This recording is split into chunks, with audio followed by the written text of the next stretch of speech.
सलाम पाकिस्तान 24 न्यूज़ के साथ मैं हूं ज़शान बशीर। यूट्यूब पर बराह रास्त देखने के लिए सब्सक्राइब कीजिए youtube.com/24newsht। हेडलाइंस आप जान चुके, खबरों की तफसीलात की जानी बढ़ते हैं। और सबसे पहले तो सेनेट इलेक्शन के लिए सियासी जोड़ तोड़ उरूज पर है। अपोजिशन जमातें अपने अरकान के एजाज़ में दावतों का अहतमाम कर रही हैं, तो दूसरी जानिब पहली बार अपोजिशन ने चेयरमैन सेनेट सादिक संजरानी की जानिब से दिए गए अलविदाई इशाइये में शिरकत नहीं की। इस्लामाबाद में नौ मुंतखब सेनेटर्स और रिटायर होने वाले सेनेटर्स के लिए दावतों का अहतमाम किया जा रहा है। उस्मान खान हमारे साथ मौजूद हैं, तफसीलात उनसे जान लेते हैं। उस्मान, बताइएगा शहर इक़्तिदार में इस हवाले से क्या सरगर्मियाँ जारी हैं? ये बिल्कुल सेनेट इंतखाबात के करीब आते ही अपोजिशन और हुकूमत जो है वो मुतहरिक हो गई है और चेयरमैन सेनेट सादिक संजरानी ने भी हुकूमती अरकान के एजाज़ में इशाइये का अहतमाम किया गया, जिसमें वफाकी वज़रा और जो सीनियर लीडरशिप है बलूचिस्तान अवामी पार्टी की वो शरीक थी और हुकूमत और उनके इत्तेहादी सेनेटर्स की भी बहुत बड़ी तादाद इस इशाइये में शरीक थी। और इन जानिब से जो है इशाइये में चेयरमैन सेनेट के इंतखाबात के हवाले से भी तबादला ख्याल किया गया, जबकि अपोजिशन की जानिब से पीपल्स पार्टी की शीर रहमान की जानिब से उनको इशाइया दिया गया। जी ठीक है उस्मान, बहुत शुक्रिया तफसीलात के लिए। पाकिस्तान पीपल्स पार्टी के रहनुमा कमर जमान कायरा का कहना है कि सेनेट के लिए यूसुफ रजा गिलानी के इंतखाब से एक दिन पहले धुंध आई और अब भी इसके आने के खदशात हैं। 24 न्यूज़ के प्रोग्राम दस्तक में गुफ्तगू करते हुए उनका क्या कहना था, आपको दिखाते हैं। धुंध गिलानी साहब के मुंतखब होने से एक दिन पहले भी आई, सेकंड फेज में भी वो धुंध बढ़ने का इम्कान है, लेकिन हमने हर दौर में धुंध का मुकाबला किया है और कोशिश की है कि इस मुल्क के सियासी निजाम के ऊपर छाई हुई धुंध हट जाए, एक तरफ छट जाए और तमाम इदारे तमाम लोग आइन के मुताबिक काम करें और पाकिस्तान के लोग अपनी आजादाना राय से बेहतर लोगों को चुनाव करके अपना मुस्तकबिल उनके हवाले करें। और हुकूमत की अपोजिशन को तकसीम करने की चाल नाकाम हो गई। परवेज खटक ने राह चलते अब्दुल गफूर हैदरी को डिप्टी चेयरमैन सेनेट की ऑफर की। JUI के रहनुमा ने दो टोक अल्फाज में ऑफर की ही तरदीद कर दी। PDM ने डिप्टी चेयरमैन सेनेट के लिए अब्दुल गफूर हैदरी के नाम का ऐलान कर दिया। सेनेट में अपोजिशन लीडर नून लीग का होगा। सेनेट का बड़ा मार्का, PDM की सफबंदी मुकम्मल, डिप्टी चेयरमैन JUI और अपोजिशन लीडर नून लीग से होगा। JUI के अब्दुल गफूर हैदरी को डिप्टी चेयरमैन का इलेक्शन लड़ाया जाएगा। अपोजिशन लीडर मुस्लिम लीग नून का होगा। PDM की खुसूसी कमेटी ने इजलास में फैसला दे दिया। सरबराह PDM मौलाना फजलुर रहमान ने हतमी मंजूरी दे दी। चेयरमैन सेनेट के लिए अपोजिशन ने यूसुफ रजा गिलानी को पहले ही नामजद कर दिया था। उधर PDM की सफों में दरार डालने की कोशिश, हुकूमत ने नया पत्ता फेंक दिया। JUI को डिप्टी चेयरमैन सेनेट की ऑफर कर दी। वजीर दिफा परवेज खटक और मौलाना अब्दुल गफूर हैदरी की इस्लामाबाद में मुलाकात हुई। मीडिया से गुफ्तगू में परवेज खटक ने कहा कि मौलाना अब्दुल गफूर हैदरी को ऑफर की है कि वो हमारे डिप्टी चेयरमैन सेनेट बन जाएं। हमने इनको PDM ने नहीं कहा डिप्टी बन जाए, PDM ने नहीं कहा कि मैं सबके डिप्टी चेयरमैन बन। दूसरी जानिब अब्दुल गफूर हैदरी ने परवेज खटक के दावे की तरदीद कर दी। सहाफी के सवाल पर जवाब दिया कि मुलाकात में ऐसी कोई गुफ्तगू नहीं हुई। हुकूमत बाज़ाब्ता ऑफर कर रही है साहब से, वैसे हम मिलने आए, जैसे लेकिन परवेज के मुताबिक मिलते रहते हैं उनसे। अब्दुल गफूर हैदरी का मजीद कहना था कि पाकिस्तान डेमोक्रेटिक मूवमेंट मुकम्मल तौर पर मुत्तहिद और मुत्तफिक है। पार्टी इंतखाबात न कराने पर इलेक्शन कमीशन ने गनबा भुट्टो को शोकॉज जारी कर दिया। 7 दिन में शोकॉज नोटिस का जवाब देने की हिदायत भी की गई है। ज़ीशान भट्टी हमारे साथ मौजूद हैं, तफसीलात उनसे जान लेते हैं। ज़ीशान, बताइएगा क्या कहा गया है इस नोटिस में? बिल्कुल, देखिए इंट्रा पार्टी इंतखाबात नहीं करवाए गए। पीपल्स पार्टी शहीद भुट्टो ग्रुप है गनबा भुट्टो की, जिसपे इलेक्शन कमीशन ने अब उनको नोटिस जारी कर दिया और ये कहा है कि अगर 7 दिन के अंदर जवाब ना दिया गया तो उनका इंतखाबी निशान भी वापस ले लिया जाएगा और किसी भी इलेक्शन में वो इंतखाबी निशान से इस पार्टी से हिस्सा नहीं ले सकेंगी। इसलिए इस 7 दिन के अंदर अंदर जवाब देने की हिदायत कर दी गई है, जबकि कानून के तहत पार्टी इंतखाबात करवाने के भी हुक्म जारी किया गया और ये कहा गया कि पार्टी इंतखाबात जो है election commission political parties act के तहत करवाना लाजिम है, इसलिए 7 दिनों में इलेक्शन कमीशन को जवाब दिया जाए। जी ठीक है ज़ीशान भट्टी, बहुत शुक्रिया आपका। कुछ अवामी मुश्किलात की बात करते हैं। इंसानी जान बचाने वाली अद्वियात समेत मुख्तलिफ अद्वियात की कीमतों में इजाफा कर दिया गया। ड्रैब की जानिब से नोटिफिकेशन के बगैर ही कीमतें बढ़ा दी गईं। दूसरी जानिब इस्लामाबाद के सरकारी अस्पतालों में MRI मशीनें खराब हो गईं। गरीब आवाम महंगे टेस्ट कराने पर मजबूर हैं।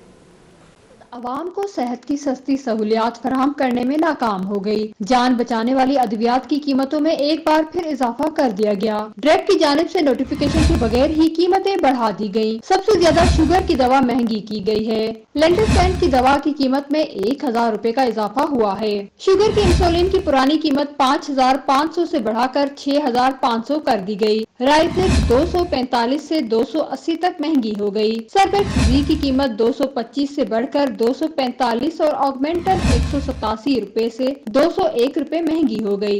अद्वियात की कीमतों में खुद साख्ता इजाफे और ड्रग की खामोशी पर दुकानदार भी फट पड़े। शुगर की मेडिसिन बढ़ाई है और बीपी की मेडिसिन बढ़ा दी इन लोगों ने। 50% जो है तकरीबन लोग मेडिसिन नहीं ले पा रहे, तो इन्हें चाहिए कि मेडिसिन बिल्कुल कम प्राइस कम कर दी जाए और बेहतर निजाम लाया जाए। एक तरफ अद्वियात की कीमतें महंगी हुई तो दूसरी जानिब इस्लामाबाद के सरकारी अस्पतालों में MRI मशीनें खराब हो गयीं। गरीब अवाम प्राइवेट लेबोरेटरी से महंगे टेस्ट कराने पर मजबूर हो गए। इस्लामाबाद के अस्पतालों में तशखीस के लिए मौजूद टेस्ट मशीनें भी नाकारा हैं। कैमरामैन अयाज अहमद के हमरा सबा बजीर, 24 न्यूज, इस्लामाबाद। कराची में अशिया खुरनोश अवाम की पहुंच से दूर होने लगी। आम मार्केट में आटा, चीनी और घी की कीमतों में इजाफे के बाद यूटिलिटी स्टोर्स पर शहरियों का रश बढ़ गया। रिपोर्ट कर रही हैं समीन नवाज। लंबी कतारें और तवील इंतजार, अवाम हो रहे हैं यूटिलिटी स्टोर्स पर खुआर। आम मार्केट में अशिया खुरनोश की कीमतों में इजाफे और मनमाने दाम वसूल करने के बायस शहरियों की बड़ी तादाद यूटिलिटी स्टोर्स का रुख करने लगी। लेकिन घंटों कतारों में खड़े रहने और तवील इंतजार के बाद भी अवाम को मतलूबा सामान दस्तयाब नहीं हो रहा। 3-4 दिन से नहीं आ रही है। जब भी आए ना, कल में आए थे तो बंद था और अब 15 दिन के बाद, हाँ 10 के बाद कह रहे चीनी आएगी। बंद है, आटा नहीं है। अभी आटा आया, पता नहीं चीनी भी बोल रहे नहीं है, क्या है क्या नहीं, क्या करें, मजबूरी में बैठे हैं गर्मी में। शहरियों का कहना है कि सुबह आते हैं, खड़े खड़े शाम हो जाती है। कतारों में खड़े रहने से दिहाड़ी का भी नुकसान होता है। अभी आटा तो अभी उतारा, अभी बाकी सामान नहीं है। अभी कह रहे हैं नहीं, चीनी भी नहीं है आज। स्टोर पे यहाँ पे सब मिलता नहीं है, कभी घी नहीं है, कभी आटा नहीं है। सुबह 10 बजे के खड़े हुए यहाँ पे, अभी आ रहा है, अभी आ रहा है। आज की दिहाड़ी भी जाया गई और सब कुछ ऐसे किया। महंगाई में इजाफे और इंतजामिया की सुस्ती की वजह से शहरियों को अशिया खुरनोश की खरीदारी में शदीद परेशानी का सामना है। कैमरामैन काशिफ खान के हमरा समीन नवाज, 24 न्यूज, कराची। उधर नेपरा ने बिजली 89 पैसे फी यूनिट महंगी कर दी। बिजली जनवरी 2021 की फ्यूल एडजस्टमेंट की मद में महंगी की गई। नेपरा ने बिजली महंगी करने का नोटिफिकेशन जारी कर दिया। सार्फिन पर 6 अरब 90 करोड़ रुपए का इजाफी बोझ पड़ेगा। नेपरा के मुताबिक इजाफी वसूली मार्च के बिलों में की जाएगी। नेपरा ने एक बार फिर से बिजली की कीमतों में इजाफा कर दिया और 89 पैसे फी यूनिट बिजली महंगी कर दी गई है। ये इजाफा 2021 की फ्यूल एडजस्टमेंट के मद में किया गया है। नेपरा ने बिजली महंगी करने का नोटिफिकेशन भी जारी कर दिया है। जबकि इलेक्ट्रॉनिक्स मार्केट में गर्मी से पहले महंगाई की लहर आ गई। पंखे 1000, एयर कूलर 2000 रुपए तक महंगे हो गए, जबकि एसी की कीमत में 4000 रुपए तक का इजाफा कर दिया गया। लाहौर से शहजाद खान अब्दाली की रिपोर्ट। मौसम गर्मा का आगाज होते ही शहरियों को महंगाई की नई सलामी। इलेक्ट्रॉनिक मसनूआत की कीमतें बढ़ा दी गयी। पंखों की कीमत में 300 से 1000 रुपए तक का इजाफा हुआ है। मुख्तलिफ कंपनियों ने वॉशिंग मशीन की कीमत 2000 तक बढ़ा दी है। एयर कूलर 2000 और एसी की कीमत में 4000 रुपए तक का इजाफा देखा गया। 4 से 5% हर प्रोडक्ट में फर्क आया है। इसकी बुनियादी वजह ये है कि कॉपर भी ऊपर गए हैं और फ्रेट जो है 22 इंटरनेशनल लेवल में आने का वो भी ऊपर गया है और AC, fridge, machines, cooler, water cooler हर चीज़ ऊपर गई है और इसकी वजह से अल्टीमेटली जो नुकसान जा रहा है वो डायरेक्ट कंज्यूमर को जा रहा है। शहरी कहते हैं अब तो माहाना बुनियादों पर कीमतें बढ़ा दी जाती हैं, कोई पूछने वाला ही नहीं। जो प्रोडक्ट मैंने लास्ट ईयर अगर ली है 70,000 की, इस साल अभी सीज़न शुरू नहीं हुआ, मैं परचेज़ करने के लिए आता हूँ तो मुझे अभी रेट्स मार्केट में मिल रहे हैं तकरीबन 75, 76, 77। जो कूलर पिछले साल 9000 रुपये का था वो 18,000 रुपये का हो गया रूम कूलर। इसी तरह जो एसी पिछले साल 60,000 रुपये का था वो 1 लाख रुपए का चला गया। इलेक्ट्रॉनिक्स डीलर्स के मुताबिक अभी सीजन का आगाज है। गर्मी की शिद्दत बढ़ने पर कीमतों में मजीद इजाफा होगा। बैरून मुल्क से 60 अरब रुपए गैर रजिस्टर्ड टैक्स दहिंदगान को वसूल होने का इंकशाफ हो गया। FBR के ऑफशोर कमिश्नरेट ने 60 अरब रुपए की गैर मुल्की रकूम की वसूली का पता लगा लिया। रकम पाकिस्तान में 75,000 अफराद को डिजिटल ट्रांजैक्शन से मुंतकिल हुई। इनमें से 45,000 अफराद FBR में रजिस्टर्ड नहीं हैं। वकास अजीम की रिपोर्ट देखिए। करने वाली करप्शन का पहिया न रुका, हुकूमत के सारे दावे धरे रह गए। बैरून मुल्क से 60 अरब रुपए गैर रजिस्टर्ड टैक्स दहिंदगान को वसूल होने का इंकशाफ हो गया। FBI का कहना है कि ये रकूम फ्री लांसर कंसल्टेंसी और अशिया की फरोख्त पर वसूल हुई। 60 अरब रुपए की रकम पाकिस्तान में 45,012 अफराद को डिजिटल ट्रांजेक्शन से मुंतकिल की गयी। इन अफराद में से 17,985 अफराद टैक्स गोशवारे जमा कराते हैं, ताहम 12,618 अफराद नॉन फाइलर्स हैं। FBI का कहना है कि जिस अमेरिकी कंपनी के जरिए रकूम भिजवाई गई उसका पाकिस्तान में कोई वजूद ही नहीं। FBI की तहकीकात से 10 अरब रुपए से जायद की टैक्स वसूली का इम्कान है। वकास अजीम, 24 न्यूज, इस्लामाबाद। वज़ीर-ए-आज़म इमरान खान के मुआविन खुसूसी बराए एस्टेब्लिशमेंट अरबाब शहजाद के बेटे मोहम्मद इब्राहीम अरबाब को assistant commissioner model town Lahore तैनात कर दिया गया है। वज़ीर-ए-आज़म इमरान खान के मुआविन खुसूसी बराए एस्टेब्लिशमेंट अरबाब शहजाद के बेटे मोहम्मद इब्राहीम अरबाब को assistant commissioner model town Lahore तैनात कर दिया गया है। मोहम्मद इब्राहीम अरबाब जो कि assistant commissioner model town Lahore तैनात हुए हैं, वो वज़ीर-ए-आज़म इमरान खान के मुआविन खुसूसी बराए एस्टेब्लिशमेंट अरबाब शहजाद के साहबजादे हैं और इस तैनाती का नोटिफिकेशन भी जारी कर दिया गया है। NCOC का इजलास आज होगा। इजलास में तमाम सूबों के वज़राए तालीम शरीक होंगे। वफाकी वज़ीर तालीम शफ़क़त महमूद का कहना है कि कोरोना केसेस में इजाफा देखने में आया है। अभी सूरत हाल वैसी नहीं जैसी नवंबर दिसंबर में थी। केसेस की शरह में एक हफ्ते के दौरान इजाफा हुआ। आज के इजलास में आइंदा का लाहे अमल तय किया जाएगा। NCOC का इजलास आज होगा जिसमें तमाम सूबों के वज़राए तालीम शरीक होंगे। वफाकी वज़ीर तालीम शफ़क़त महमूद का यह कहना है कि कोरोना केसेस में इजाफा हुआ है, लेकिन अभी सूरत हाल वैसी नहीं जैसी नवंबर और दिसंबर में थी। कराची में 60 साल से ज्यादा उम्र के अफराद की कोरोना वैक्सीनेशन शुरू कर दी गई। Retired IG police Tariq Jamil ने भी वैक्सीन लगवा ली है। कराची में 60 साल से ज्यादा उम्र के अफराद की कोरोना वैक्सीनेशन का अमल शुरू हो गया है। Today I went for COVID vaccination. The government has made a very simple procedure. After announcement on the TV by Mr. Asad Umar, I sent my ID card number on 1166. Immediately I received a message to go to Khalid Zina Hall and get myself vaccinated. They also sent me the code number. Currently vaccination is being given to 60 and people over 60 and above. Karachi के इलाके Clifton block 7 में street crime की रोकथाम के लिए CCTV कैमरे लगा दिए गए। कराची पुलिस चीफ ने मॉनिटरिंग रूम का इफ्तिताह किया। क्लिफ्टन ब्लॉक 7 में स्ट्रीट क्राइम की रोकथाम के लिए इलाका मकीनों और पुलिस के ताउन से 42 CCTV कैमरे लगाए गए। एडिशनल IG कराची गुलाम नबी मेमन ने मॉनिटरिंग रूम का इफ्तिताह किया। इस मौके पर गुलाम नबी मेमन का कहना था कि वजीर आला सिंध की हिदायत पर सेफ सिटी प्रोजेक्ट पर काम कर रहे हैं। कराची का सेफ सिटी प्रोजेक्ट लाहौर से भी बेहतर होगा। मॉनिटरिंग होती है और कोई इस तरह की एक्टिविटी जो डाउटफुल है वो अगर उसको पुलिस वाला पिक कर ले और उस पर वारदात से पहले पहुँच जाए तो वो क्राइम ही नहीं होता। लेकिन अगर कोई क्राइम हो भी जाता है तो फिर उसको डिटेक्ट करना आसान हो जाता है। तो मैं उम्मीद करता हूं कि ये जो प्रोजेक्ट यहाँ पे सिंध में होने जा रहा है ये लाहौर से भी बेहतर होगा।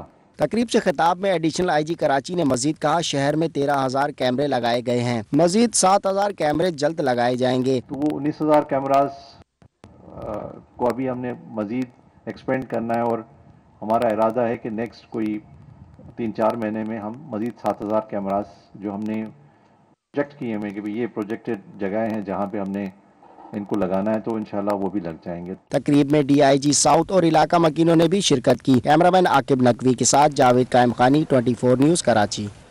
कराची में के इलेक्ट्रिक की जानिब से हेड ऑफिस में खवातीन की काविशों को सराहने के लिए यौम खवातीन की तकरीब मुनाकिद की गई, जिसमें इदारे की तमाम खवातीन ने शिरकत की। रोशनी बाजी प्रोग्राम के जरिए 40 खवातीन को शहर के मुख्तलिफ इलाकों में सेफ्टी एम्बेसडर्स के तौर पर तैनात किया गया है। ये खवातीन एम्बेसडर्स तकरीबन 1 लाख से ज़्यादा घरानों को बिजली से हिफाजत समेत बारिश के दौरान तहफ़्फ़ुज़ और बिजली चोरी से जुड़े खतरात से आगाही दे रही हैं।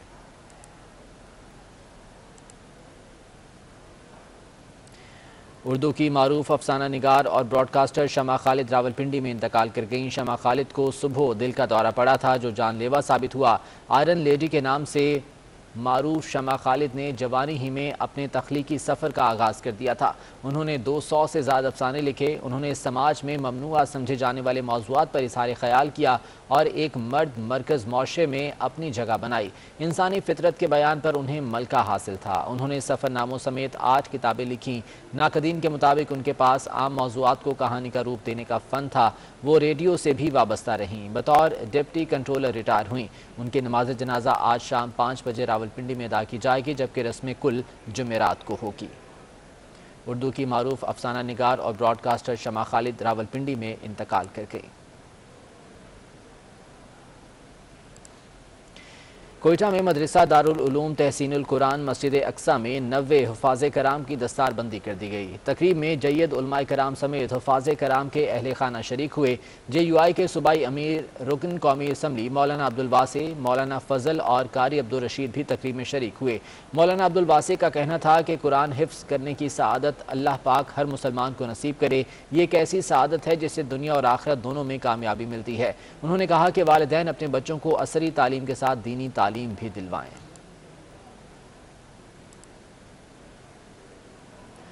शहाब साकिब के टुकड़ों को स्पेस म्यूजियम में रखने के ख्वाहिशमंद शहीद नियाजी 24/9 के मेहमान बने। उनका कहना था कि शहाब साकिब जनवरी 2020 में बलोचिस्तान के इलाके जोब में गिरे थे, जिसके 150 ग्राम टुकड़े लोगों से खरीद कर महफूज कर लिए। शहाब साकिब को स्पेस म्यूजियम में रखा जाए ताकि इन पर तहकीक आगे बढ़ सके।